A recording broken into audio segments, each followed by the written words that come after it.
Chomi mapovu, umezingatia engo Baba, sio kuzingatia engo, nimezingatia hadi magoli yaliyofungwa. Nilikuwa makini kutoa ushuhuda. Guys, ligi ifike mwisho. Leo Yanga amalize ligi, apewe kombe lake, akatulie. Kuna mtu anakuja kudhalilika. Yanga tunapoelekea kwenye dabi, Yanga moto wake unazidi kuwaka. Kwa mara ya kwanza Pacome anafunga goli, Selemani Mwalimu anashangilia. Nilikuwa nafuatilia. Pacome amepiga goli sio la 4 lile. Selemani akatabasamu. Akasema ndoto yangu ni kucheza na huyu mchezaji. Hiyo mwana ananong'oneza mwenzake sasa. Kucheza na Pacome. Na mimi mara nyingi wao nawaambia wachezaji wa Simba wanatamani kucheza Yanga. Unamwona leo Selemani Mwalimu kaja kuenjoy. Haya. Mimi nikija nasemwa. Selemani akija baridi, kaenjoy leo. Kanyeshewa hadi na mvua. Sasa nakwambia. Ngoja uangalie mechi ya Yanga. Na kaenjoy, mpira mzuri, magoli ya kutosha. Hamna mchezaji anajikakamua. Mpira mzuri kama ule wa jana. Hamna magoli ya kujikakamua. Yaani zinagongwa pasi toka nyuma hadi unasikia mwili vinyoleo vinasimama. Mwili unasisimka. Pacome anafunga magoli ya YouTube. Sawa bana, msema VAR. Tumeangalia dakika 90 Yanga Afrika anabuka na ushinda goli 6 kwa sifuri. Sofa ilikuwa ni game na gani? Mbeya City walipocheza kama imekuwa rahisi sana leo hii. Ndio wamejilegeza. Mbeya City amekaza, lakini kilichomwadhibu Mbeya City leo ni dharau. Unajua Yanga huyu ukikutana naye ili ufungwe goli 3 inabidi Yanga umheshimu. Ukija ukabishana naye kuna mtu atakula goli 10.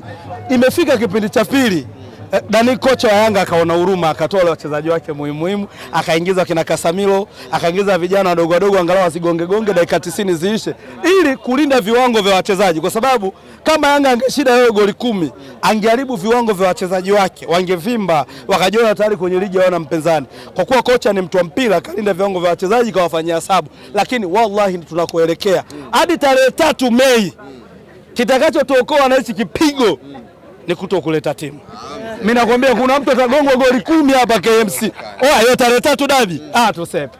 Jana tumeshinda goli 3, nikamwambia jamani, angalieni timu yangu inavyo flow, watu wanajikakamua. Angalia leo watu wanapiga magoli wamerelax.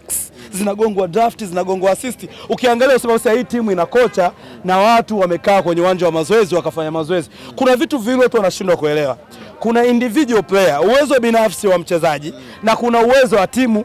Umeelewa? Uwezo binafsi ndio ile mchezaji anaamua mechi. Kwenye uwanja ameburuza, amejizunguka, amepiga chenga, anapiga goli. Ule ni uwezo binafsi. Lakini kuna draft zinagongwa. Unaona kabisa Pedro Gonçalves amekaa chini ya Victown katengeneza timu, ndio hii. Zinagongwa pasi.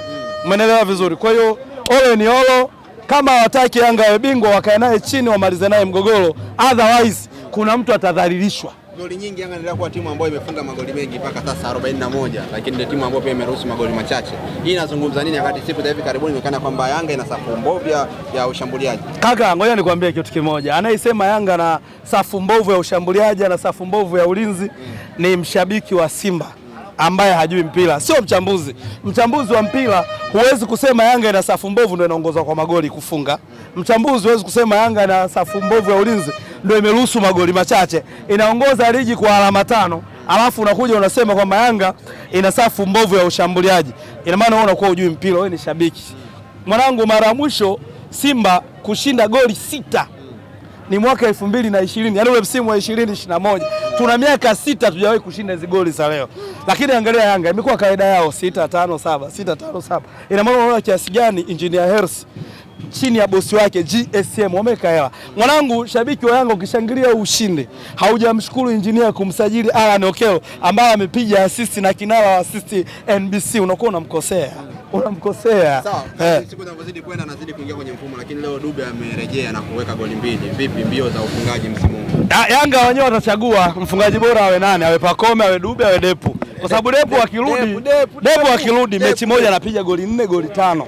Kabisa, yani hiyo sio ya kutafuta. Kwa Yanga wenyewe tutakaa kwenye uwanja wa mazoezi, kocha aamue. Bana sikiliza, top scorer msimu huu Dube bana kuwa wewe. Kocha atakavyoamua. Lakini on pitch Yanga hakuna mchezaji kwenye ligi ya Tanzania ana uwezo wa kushindana na wachezaji wa Yanga. Mimi mara nyingi nawaambiaga jamani, Pacome Pedro Zuzu wa mfano.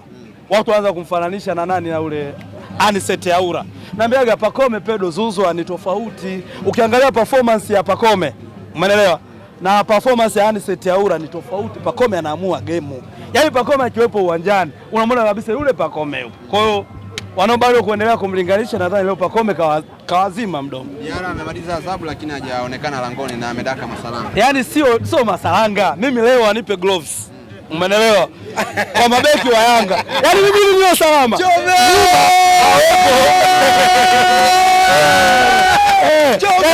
Yaani Juma awepo, Baka awepo, Mwamnyeto au Frank Asink wanipe gloves, natoka na clean sheet.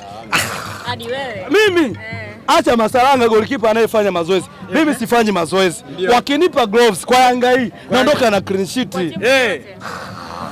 Yoyote aje. Mimi nikae golini, yoyote aje. Yanga hii hapa mimi naondoka na clean sheet. Brother, uimara wa Yanga ni kwenye safu ya ulinzi. Hawaruhusu mipira kushambuliwa. Yaani ukimvuka Duke Abuya nyuma unakutana mwanaume Kamanda Baka. Oya, yule jamaa yuko tayari kuvunjika kiuno kwa ajili ya club. Yaani tofauti ya wachezaji wa Yanga na wa timu zingine, Yanga hawajitutumui. Yanga ni wafia timu. Na sijui injinia anatumia maneno gani kuhamasisha wachezaji. Wako tayari kufa kwa ajili ya Yanga.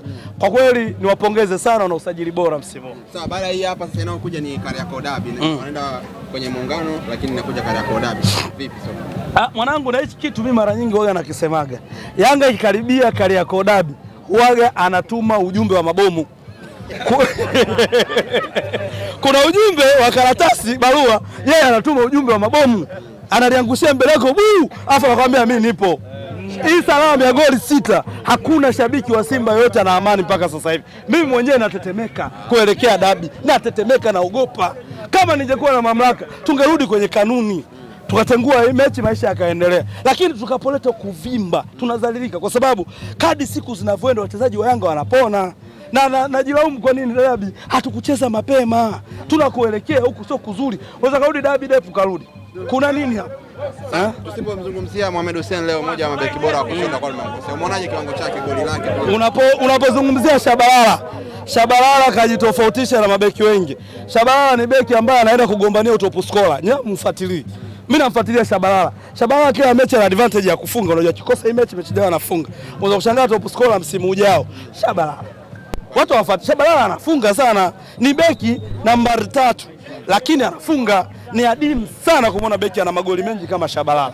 Kiwango chake kimekuwa cha kawaida alipokuja Yanga. Sasa kiwango cha Shabalala kipindi yuko Simba alifunga lini? Mimi sikumbuki. Mara mwisho si mechi ya kimataifa ndo alifunga. Shabalala Yanga anafunga na assist, anafunga na assist, anafunga na assist. Ina maana tayari Shabalala ameenda kucheza timu ya ndoto yake. Tumwangalia Shabalala unaona kabisa anapambana kwa niaba ya klabu, anafunga. Kwa hiyo kwa kweli Shabalala kama ndo Yanga timu ya ndoto yako, enjoy maisha. Kuna haja ya kuendana na ule mjadala wa beki bora wa kushoto au unataka ufungwe? Mjadala ufungwe bana. Nani kumpambanisha na Shabalala? Nani? Kibabage? Hapana. Kibabage hawezi kabisa. Pengo la Shabalala Simba halijafungwa.